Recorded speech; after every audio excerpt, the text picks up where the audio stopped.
The Central Investigation Bureau of Nepal Police has recommended prosecuting 26 individuals in the recent gold smuggling case under several sections of 7 acts along with a fine of 3.05 billion rupees in fine. CIB has claimed that more than 3 quintal gold have been smuggled in recent times. Also, in this edition of Kantipur News, we have updates about the bill related to secondary education and FIFA World Cup 2026. Good evening, I'm Chitrakar and these are the headlines of the hour. Central Investigation Bureau of Nepal Police furnishes the report on gold scam to the District Attorney's Office. Claims involvement of 50 in smuggling of 362 kg of gold. Bill related to school education registered at the Parliament with proposal of scrapping secondary education examination, teachers to be prohibited from politics, public schools barred from charging fees. At least 8 people known to have died and dozens injured in a huge fire that broke out in a high-rise apartment block in Vietnam's capital, Hanoi. And countdown for the FIFA World Cup 2026 to be co-hosted by the United States, Canada and Mexico is on. 48 teams taking part in the tournament with 104 matches. Body of Constituent Assembly Chairperson and CPN-UML Deputy Chairperson Subhash Chandra Nembang has been taken to his residence in Balwatar. The body was kept at the party office in Chasal, Lalitpur until 1 p.m. before being taken to his home. Nembang, who had fainted in the washroom of his home on Monday night, was pronounced dead after he was taken to the Tribhuvan University Teaching Hospital in Maharajganj. His body was taken to the UML party office in Chasal, Lalitpur from the hospital for final tributes. Leaders of several parties, cadres and well-wishers had reached Chasal to pay their tributes and condolences from early morning today as well. Meanwhile, both sons of Nembang have arrived in Kathmandu. According to UML, Nembang's final rites are to be performed with state honor at 11 a.m. tomorrow. The Central Investigation Bureau CIB of Nepal Police has claimed that 362 kilograms of illegal gold has been smuggled into Nepal in recent time by concealing it inside a brake shoe, among other items. The investigation conducted by CIB has identified involvement of 50 individuals in smuggling gold into Nepal. During a press meet held earlier today, the CIB informed that among the 50 alleged individuals, 27 are Nepali nationals and 23 are foreign nationals. 32 individuals with 9 foreign nationals and 23 Nepali nationals have already been arrested in connection to the 60 kg gold scandal. Meanwhile, 14 foreign nationals and 4 Nepali nationals have been absconding. The CIB has submitted the investigation report to the government attorney today. The Bureau has said that it has recommended to file a case against the alleged individuals by demanding more than 3 billion rupees. The Bureau has recommended filing cases under various clauses of 7 different acts. The authority has suggested to take action against those alleged under the Customs Act, Prevention of Organized Crime Act, Nepal Rashtra Bank Act, National Penal Code, Nepal Citizenship Act, Passport Act and Immigration Act. CIB has said that suggestions have been made to file a case against the alleged individuals while giving continuity to the investigation on the case. Likewise, the authority has informed that registration of 7 companies has been linked with the illegal gold scandal and has suggested to continue further investigation on the matter. A team from the Department of Revenue Investigation had recovered 169 brake shoe from outside the Customs Department of the Tribhuvan International Airport in Senamangal. The team had revealed that illegal gold had been concealed inside the brake shoe.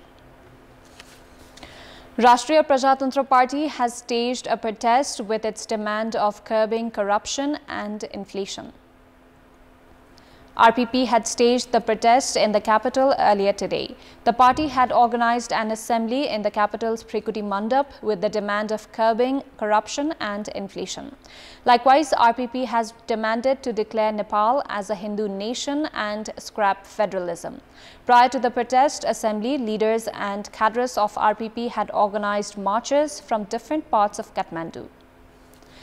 A bill related to school education has been registered at the Parliament Secretariat, which includes the proposal to scrap the Secondary Education Examination (SEE). Minister for Education, Science and Technology Ashok Rai registered the bill today. The bill has proposed administering of the examination of grade 8 by the local levels and the secondary education examination by the National Examination Board. The government has identified grade 12 as the secondary level. So far, the National Examination Board had been administering the examinations of grade 10 and grade 12. The bill has also proposed prohibiting the teachers from membership of political parties or entities, participation in political activities, and elections for political positions. It also proposes barring teachers from staging protest and strikes. As per the bill, schools with private investments are to be operated under GUTIs, while social, religious and welfare institutions can operate schools without the objective of generating profit. However, the arrangement requiring the mandatory transformation of private schools to academic GUTIs after 5 years was removed after widespread criticism. Public schools cannot charge fees from the students, while private schools can only charge fees based on the set headings and ceilings. The bill also proposes permit for establishment, operation and addition of grades from the local levels on the basis of national guidelines and adds that establishment could only be allowed on the basis of assurance of resources. Local levels will also be able to scrap the permit of schools violating the regulations. The bill also proposes as inclusive teachers service. The government has begun an inoculation drive against cervical cancer. The Ministry of Health and Population has begun the inoculation drive by providing human papillomavirus vaccines (HPV) from the Paropakar Maternity and Women's Hospital in Thapathali. The vaccine is provided to girls between the age of 14 and 15 years. Those needing the vaccine must furnish their identification document clarifying their age. According to the Department of Health Services, the HPV vaccination drive has begun from a hospital each in all 7 provinces. The service is being provided from Koshi Hospital, Narayani Hospital in Madesh, Pokhara Academy of Health Science in Gandaki, Beheri Hospital, Nepalganj in Lumbini, Province Hospital of Karnali and Dadilthura Hospital in Sudur Pashchim Province. 9,500 girls are to be vaccinated in the first phase. The ministry has said that second dose is to be administered in 6 months after the first dose. Situation at a juvenile reform center in Beta of Birganj has grown tense. Juvenile inmates of the reform center had pelted stones on the security personnel. The juvenile inmates of the reform center had been demanding the change of their leader and relocation of 18 inmates transferred from Bhaktapur. 10 of those injured in the clash are undergoing treatment at Narayani Hospital in Birganj. Police had lobbed tear gas and blank fires to take the situation under control. According to Parsa Police, hundreds of security personnel have been deployed outside the reform center after the situation had grown intense. There are a total of 134 juvenile inmates at the reform center. More than 18 inmates had recently been transferred from Bhaktapur. The local residents have begun their protest, saying efforts were being made to remove a medical superintendent of Sunsari District Hospital, Dr. Devraj Khimire. At an interaction held in Inarua, officials of the Hospital Improvement Committee and the local residents have warned of resorting to protest, saying conspiracy was underway to remove Khimire despite ensuring improvements of the hospital, which had remained ill-managed for years. The local residents have said that the hospital, which was poorly managed until a year and a half ago, is now being preferred by the patients for treatment. Time now for our segment, Public Pulse, where you text us with your opinion. Public Pulse. Here's the question. What do you term the government decision for mandatory operation of master's degree or MPhil program to offer PhD or the doctorate program? The options are A, idea to improve quality, B, to put an end to irregularities, and C, unnecessary intervention. Voting is on. Type NEWS, select your option A, B or C and send it to 34001 to share your opinion with us. Time now for international update.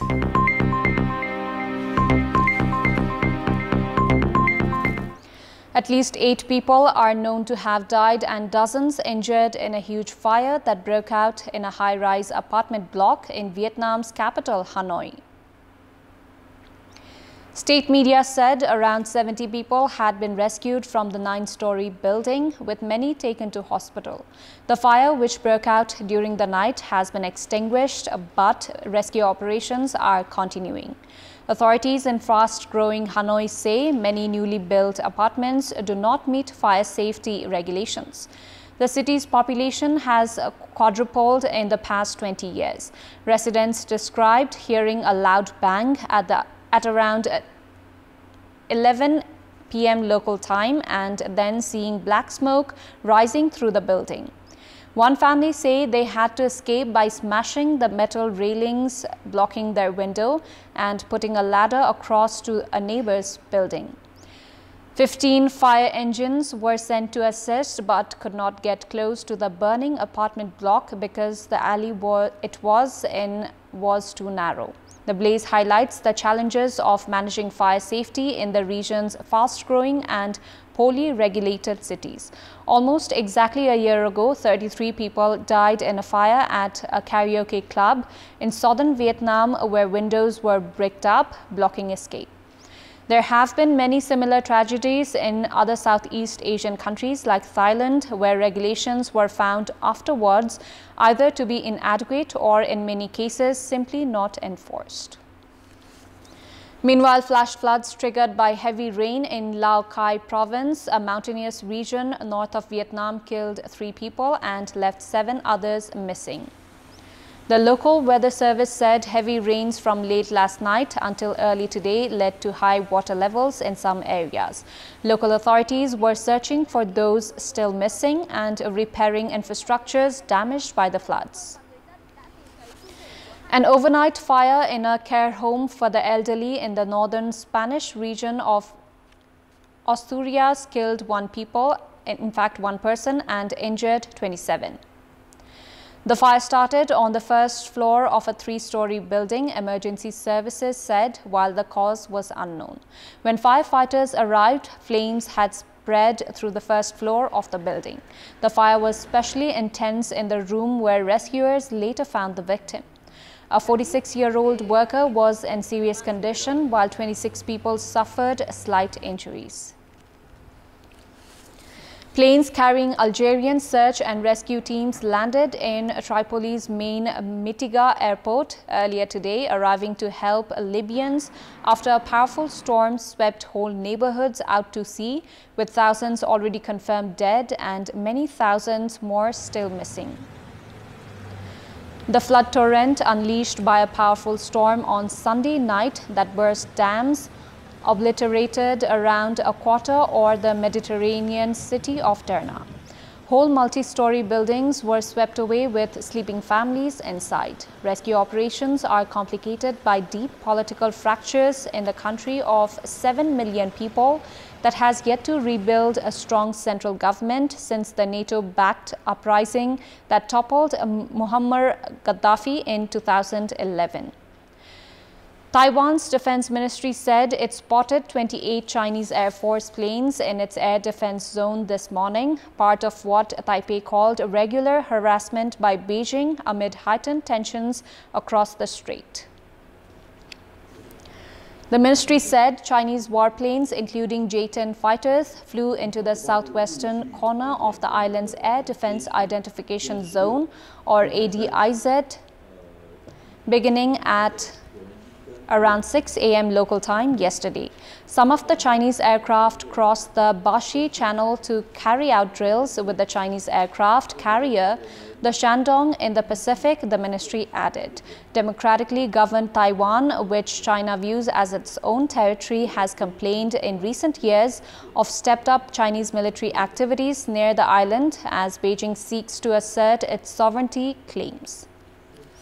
Ukrainian officials have said that a Russian drone attack earlier today has damaged the port infrastructure in the Izmail district of southern Ukraine, an important grain exporting hub. Regional Governor Oleg Kipur said the attack on Izmail, which is in the Odessa region, was carried out in several waves. The Ukrainian military later said the 4.5-hour attack had caused a fire at a truck parking lot. Local rescue workers gathered in the small town of Talat and Yakub earlier today, 5 days after a 6.8 magnitude earthquake struck the high Atlas Mountains of Morocco.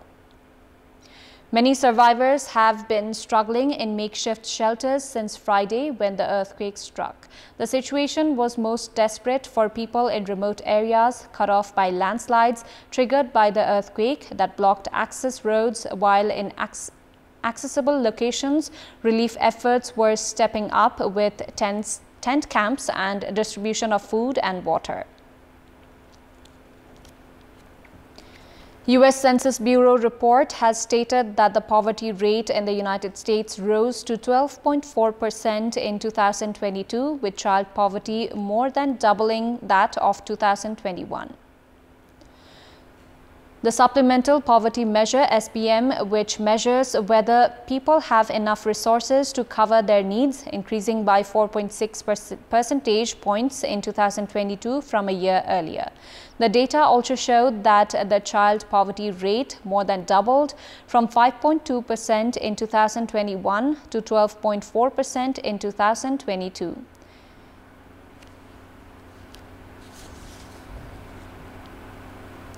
Republican U.S. House of Representatives Speaker Kevin McCarthy called for an impeachment inquiry into Democratic President Joe Biden, encouraged by his party's right flank, a move certain to further divide lawmakers as they struggle to pass legislation to avoid a government shutdown. Many in McCarthy's party were infuriated when the House, then controlled by Democrats, twice impeached a Republican President Donald Trump in 2019 and 2021, though he was acquitted both times in the Senate. Before wrapping up, here's a look at the top stories once again. Central Investigation Bureau of Nepal Police furnishes the report on gold scam to the District Attorney's Office, claims involvement of 50 in smuggling of 362 kg of precious gold metal. Bill related to school education registered at the Parliament with proposal of scrapping secondary education examination. Teachers to be prohibited from politics. At least 8 people known to have died and dozens injured in a huge fire that broke out in a high-rise apartment block in Vietnam's capital, Hanoi. And countdown for the FIFA World Cup 2026 to be co-hosted by the United States, Canada and Mexico is on, 48 teams taking part in the tournament. That's all for the moment. Our next English bulletin will be at 10:30 tonight. Thank you for watching. Bye for now.